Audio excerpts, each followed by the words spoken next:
كلية فنون تطبيقية جامعة حلوان. بنستعد وبنحتفل بمرور 185 سنة على إنشاء الكلية.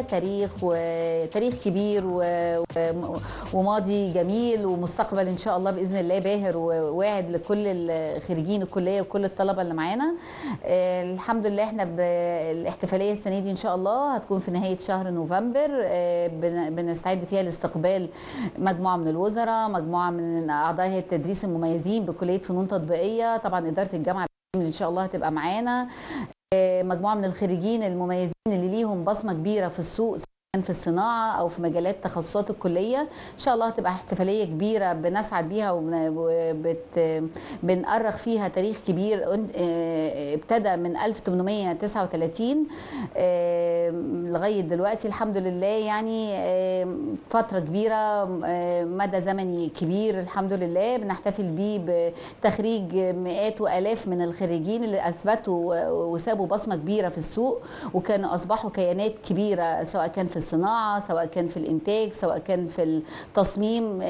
ده اللي بيميز خريج كلية فنون تطبيقية، إن احنا الحمد لله ما بنجمع ما بين الفن والقيمة الجمالية والشكل الجمالي للعمل التصميم بتاعنا إلى جانب الجانب الوظيفي أو القيمة الوظيفية النفعية من المنتج اللي طالع مننا عندنا في التصميم. فده اللي بيميز خريجنا، بيخلينا مختلفين، بيخلينا متنوعين في المجالات الشغل. طبعا تخصصات الكلية ال14 اللي بتتنوع في جميع التخصصات اللي حوالينا في حياتنا كلها، بدءا طبعا من قسم الفوتوغرافيا والسينما والتلفزيون، الطباعة والنشر والتغليف، قسم الإعلان، قسم التصميم الداخلي والأساس، التصميم الصناعي، المنتجات المعدنية والحلي، الخزف، النحت والتشكيل المعماري، قسم تصميم الأساس والإنشاءات المعدنية، قسم الزجاج، قسم المنتجات المعدنية والحلي، يعني تنوع، وقسم الملابس الجاهزة طبعا، قسم طباعة المنسوجات، قسم الغزل والنسيج. مجالاتنا متنوعة فريدة، وده بيدينا تفرد وتميز كبير لكلية فنون تطبيقية جامعة حلوان، ان اغلبية التخصصات بتاعتنا محتكة بالصناعة، محتكة بالاحتياجات البشرية العادية لأي بيت مصري. مفيش بيت مصري هيستغني عن جميع تخصصاتنا، فده اللي بيخلينا مميزين وبيخلي الكلية لا غنى عنها، لان مفيش حد هيستغنى عن اللبس، عن المنتجات المطبوعات اللي هنستخدمها، التخصصات الفريدة بتاعتنا. طبعا عندنا من التخصصات برضو المميزة قسم الإعلان طبعا وقسم الزخرفة، ودي من الأقسام المميزة اللي ليها سوق وليها متطلب كبير في السوق المصري عندنا. إلى جانب طبعا الكلية في سبيل التطوير والتحديث بتاعتها، وإن احنا نطور اللوائح بتاعتنا. تم استحداث مجموعة من 7 برامج خاصة الدراسة فيها باللغة الإنجليزية، بحيث تواكب احتياجات السوق الجديدة، متطلبات التطور التكنولوجي وتطور العصر اللي عندنا دلوقتي. فطبعا عندنا برنامج تصميم علوم تصميم الأساس، عندنا برنامج تصميم الإعلان الرقمي، كل ما هو مرتبط بالميديا والديجيتال والشق التكنولوجي. عندنا طبعا برنامج الوسائط المطبوعه، برنامج الموضه وطباعه المنسوجات، برنامج علوم التغليف، تصميم وتشكيل الزجاج في العماره، برنامج الايكولوجي، وده من البرامج الجديده. عندنا برضو من البرامج كل طبعا البرامج دي في مرحله البكالوريوس. عندنا برضو من احدث البرامج الجديده اللي طلعت عندنا برنامج الاعلان التفاعلي والرقمي، ده في مرحله الماجستير، ويمكن ده اول برنامج ماجستير بنظام الساعات المعتمدة، برنامج خاص بمصروفات، يمكن أول برنامج في كليات الفنون التطبيقية عموما. فده بيدينا برضو تميز وتفرد كبير جدا، وبرضو خليناه امتداد للبرنامج تصميم الإعلان الرقمي اللي في مرحلة البكالوريوس، بحيث يبقى امتداد للطلبة، يديهم فرصة ان هم يكملوا مرحلة الدراسات العليا فيه. يعني الحمد لله بنحاول ان احنا يبقى بنحدث وبنطور في الشق الأكاديمي المعني بالعملية التعليمية، الى جانب ان احنا طبعا بنعمل شراكات وبنعمل بروتوكولات تعاون، مذكرات تفاهم مع السوق، مع الصناعة، مع ممثلي الشركات والمصانع بصفة عامة، بحيث يبقى قدر الامكان بنعمل التوازن ما بين الدراسة الأكاديمية وسوق العمل، بحيث يبقى الطالب محتك بسوق العمل اكتر واكتر. يبقى في فرص تدريب، يبقى في فرص تنميه لمهارات الطلبه دي. كل التعاون ده في اطار ان احنا بنحدث دايما، وان احنا بنخلي الكليه عايزين نوصل بيها دايما للافضل والاحسن، طبعا تحت اداره جامعه حلوان، تحت رعايه استاذ دكتور سيد قنديل رئيس جامعه حلوان، والساده النواب طبعا استاذ دكتور حسام رفاعي نائب رئيس الجامعه لشؤون تعليم وطلاب، واستاذ دكتور عماد ابو الدهب نائب رئيس الجامعه لشؤون الدراسات العليا للبحوث، واستاذ دكتور وليد السروجي نائب رئيس الجامعه لشؤون خدمه المجتمع وتنميه البيئه. في جميع القطاعات الثلاثه بنحرص دايما ان كليه فنون تطبيقيه جامعه حلوان يكون ليها مشاركه فعاله في كل مجال، من خلال زي ما قلنا في التعليم الطلاب بنحدث دايما من العمليه التعليميه، وبنطور، بنحاول نجيب دايما ناس من الخارج بحيث يدوا خبراتهم للطلبه، دورات تدريبيه، ندوات، ورش عمل، بحيث نرفع كفاءه الطلبه ونثقل خبراتهم اكتر واكتر. في مجال البحث العلمي طبعا بنبقى حريصين ان احنا نطور ادائنا، زي ما قلنا لسه مستحدثين برنامج في مجال الاعلان الرقمي بحيث يبقى تطوير وتحديث لمنظومه البحث العلمي عندنا، الى جانب طبعا احنا داخلين في اكتر من مشروع بحثي هدفهم ان احنا نطور عمليات انتاجيه، نحسن مشكلات في الصناعه، بحيث نربط ما بين الكليه وما بين مشكلات السوق ان احنا نحلها. الى جانب طبعا في خدمه المجتمع بنبقى حريصين دايما ان احنا لينا دور مجتمعي هام جدا ككليه، ان احنا بنساعد المجتمع المحيط، بنوفر لهم فرص تدريب، بنوفر لهم دورات حره ودراسات حره بحيث نوفر لهم فرص عمل، فرص تطوير تنميه مهاراتهم، بحيث يبقى نشركهم اكتر في السوق ونشركهم اكتر في المجتمع، بحيث يبقوا قوه فاعله في المجتمع، مش تبقى مجرد ان هم بياخدوا دوره تدريبيه بس، لا، ان احنا بنأهلهم ان هم يوفروا فرصه عمل. ودي يمكن اكتر نقطه احنا بنركز عليها، تنميه مهاراتهم اللي يبقى ليهم مصدر رزق بعد كده. يعني الحمد لله شغالين على كل الاتجاهات وكل قطاعات العمليه التعليميه بحيث ناخد خطوه لقدام. وكليتنا الحمد لله بوجود اساتذتنا الافاضل المميزين اللي هو يعتبر نقطه قوه، احنا الحمد لله يعني بنقطع اشواط كبيره ان شاء الله مميزه، ويكفينا ان احنا الحمد لله اول كليه فنون تطبيقيه في مصر معتمده الحمد لله، ومن هيئه ضمان الجوده طبعا والاعتماد، ويعني ان شاء الله في سبيل وفي استعداداتنا لتجديد الاعتماد للمره الثانيه ان شاء الله باذن الله. يعني الحمد لله يعني قطاعات الكليه شغاله بقوه يعني، وهدفنا في الاخر طبعا ان احنا نخرج خريج مميز مثقل المهارات عنده خبرات مختلفه في جميع القطاعات.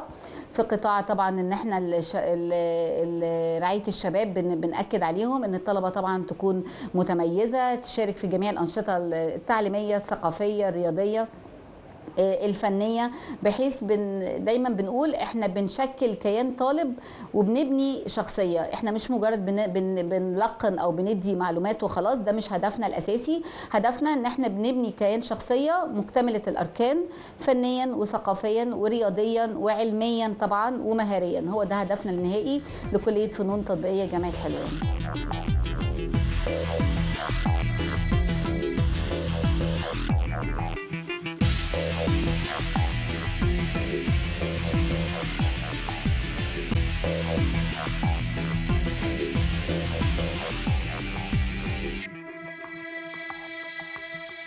طبعا في اطار احتفال كليه فنون تطبيقيه جامعه حلوان بمرور 185 عام على انشائها، يعني في مجموعه من الفعاليات. الاحتفاليه ان شاء الله هتبقى يوم 27 نوفمبر في تمام الساعه 6 مساء بمقر الكليه. طبعا قلنا هو ده افضل مكان نجمع فيه كل الشخصيات الهامه اللي احنا حابين نقابلها في اليوم ده.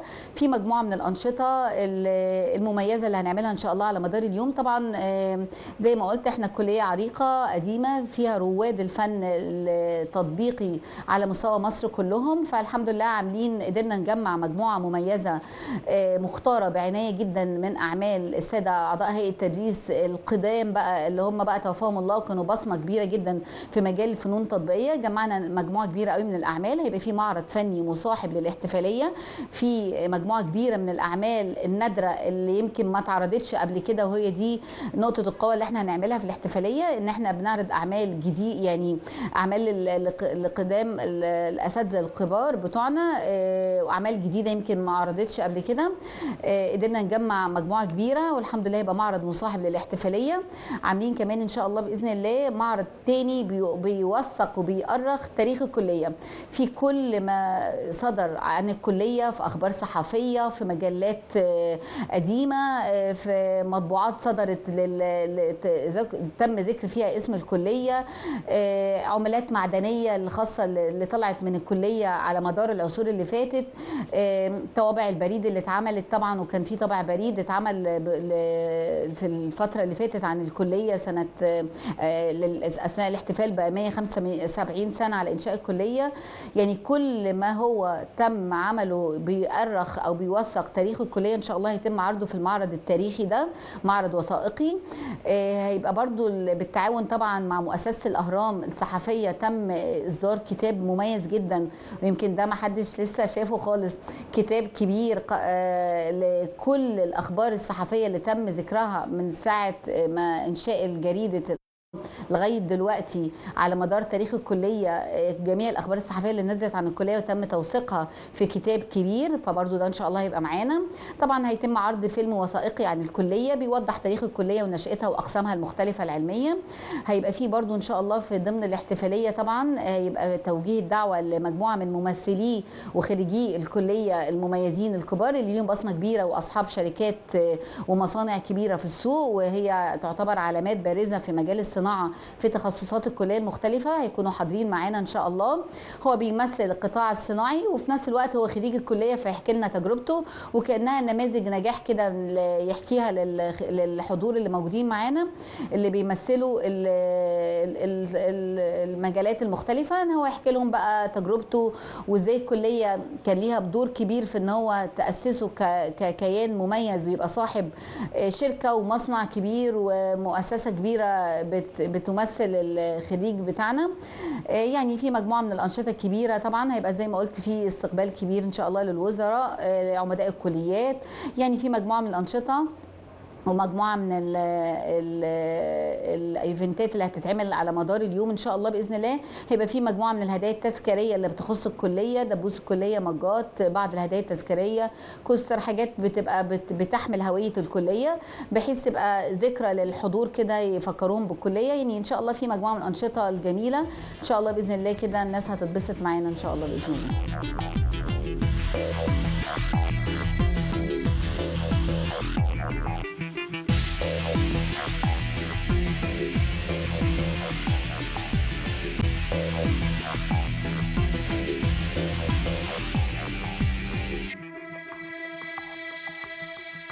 كلية الفنون التطبيقية تم إنشائها سنة 1839 على يد محمد علي باشا. تعتبر من أقدم الكليات مش بس في مصر والشرق الأوسط وشمال أفريقيا. الرواد بتوع الكلية هم اللي أنشأوا كل كليات الفنون والتصميم في مصر وكل الدول العربية. بنفخر ان احنا عندنا عدد من الفنانين والمصممين من امثال احمد عثمان رائد النحت، واللي انشأ عدد من الكليات منها كلية الفنون الجميلة في اسكندرية، دكتور منصور فرج اللي اعماله النحتية مالية ميادين وجداريات في مصر زي الجداريات اللي محطوطة على حديقة الحيوان، دكتور أحمد عطا، دكتور طه حسين، دكتور عمر عبد العزيز، دكتور عبد العزيز فهيم، دكتور محمد كامل يوسف. لو كتبنا صفحات هتتملي بأسماء العظماء والرواد من كلية الفنون التطبيقية. السنة دي بنحتفل بمرور 185 سنة على إنشاء الكلية. زي ما قلنا هي تم إنشائها سنة 1839.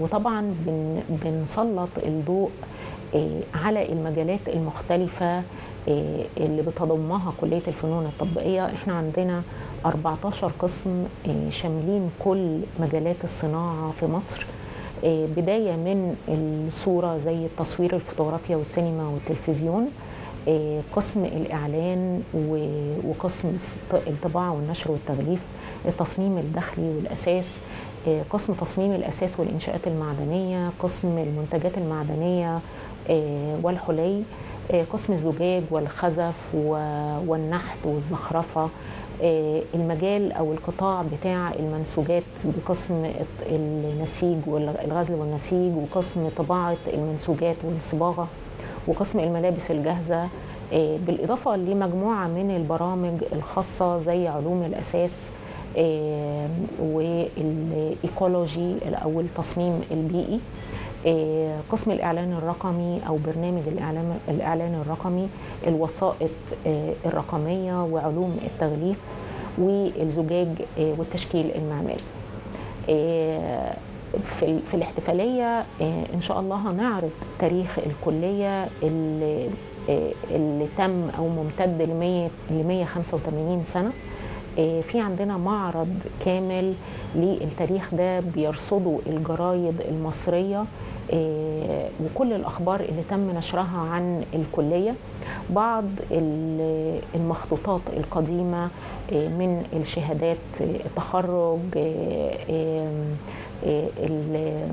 إثبات التوظيف في الكلية من بداية القرن اللي فات، بعض الأوسمة اللي كانت بتمنح للفنانين والطلاب اللي تم عمل إنجازات من خلالهم، بالإضافة لمعرض لرواد الكلية اللي أعلوا شأن الكلية وخلوها منارة علمية كبيرة. إن شاء الله الاحتفال متوقع يحضره عدد من الوزراء بالإضافة إلى إدارة الجامعة بشكل كبير. بنحتفي فيه بتاريخ عظيم من العلم والفن والتصميم والصناعة قدمته كلية الفنون التطبيقية على مر 185 سنة.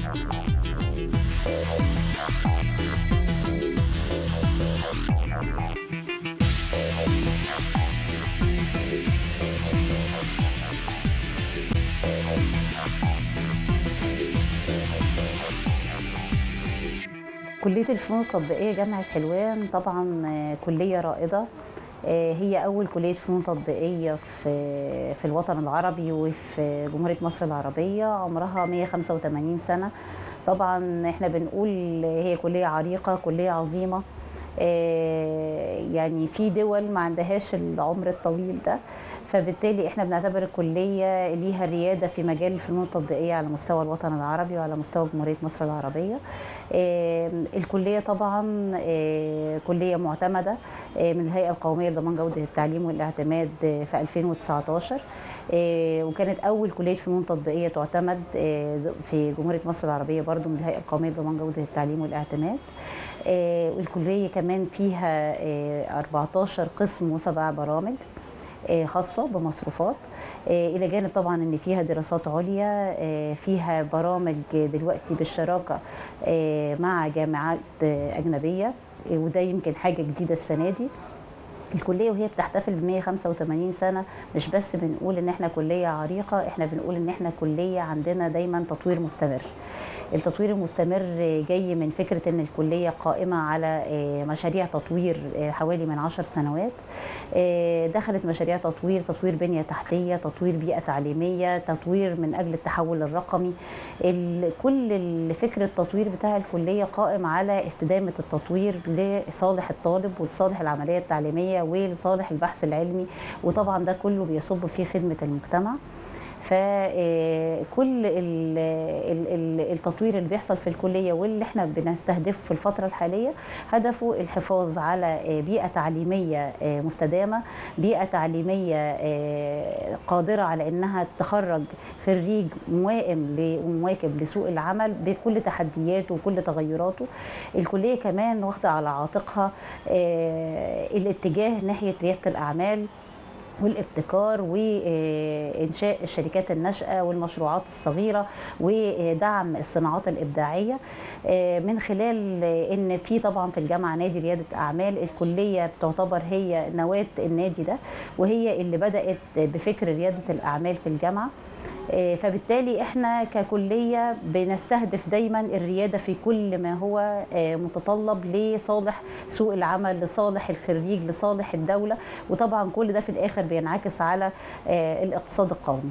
لأن لما يطلع لي خريج النهاردة هو منافس، عنده قدرة على انه يبقى عنده توظيف ذاتي، بان يبقى عنده مشروع والشركة بتاعته، طبعا ده هيخليه بنسبة كبيرة بدل ما يبقى عبء وبيدور على عمل، هو نفسه صاحب ابتكار وصاحب فكر وصاحب بيزنس وعنده الشركة بتاعته أو المشروع بتاعه.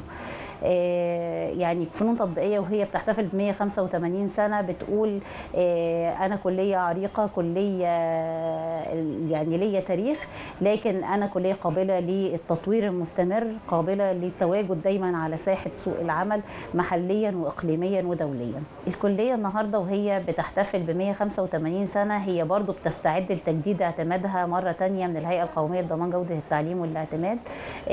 بتستعد بإيه؟ احنا عندنا مشاريع تطوير الكلية واخداها لتطوير البنية التحتية، لتطوير العملية التعليمية، لتطوير البحث العلمي والاتجاه نحو التحول الرقمي.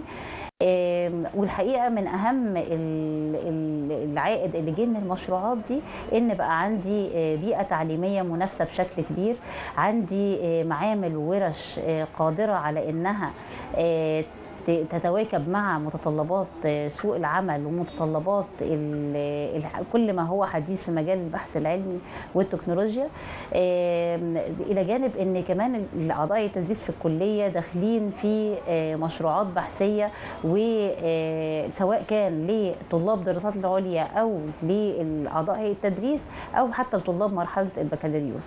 السنة اللي فاتت الكلية خدت مشروعين من أكاديمية البحث العلمي كانوا من أكبر المشروعات، كانوا كلاسترز يعني تحالفات. التحالفات دي كانت بتضم، كل تحالف فيهم كان بيضم 4 جامعات، كان بريادة كلية الفنون التطبيقية جامعة حلوان، كانت لدعم مشروعات التخرج. ودي كانت من الحاجات المفيدة جدا، لأن واحد فيهم كان بيستهدف تعميق مكون محلي لمنتج نسيجي مصري، والمشروع الثاني كان في مجال الألعاب الإلكترونية وتوطين صناعة الألعاب الإلكترونية. الحقيقة كل اللي قام به أعضاء هيئة التدريس والطلاب والباحثين في مجال المشروعات البحثية انعكس بشكل كبير وبشكل مباشر على إني بتجه بقوة ناحية ريادة الأعمال بالخريج اللي هيطلع من بعد ما يدخل في المشروعات دي ويبقى اتدرب واتعلم وبقى عنده الإمكانيات إنه يقدر يعمل الشركة الخاصة بتاعته. دي كانت من أهم ما يميز الفترة الحالية في فنون تطبيقية استعدادا لتجديد اعتمادها اعتماد مؤسسي.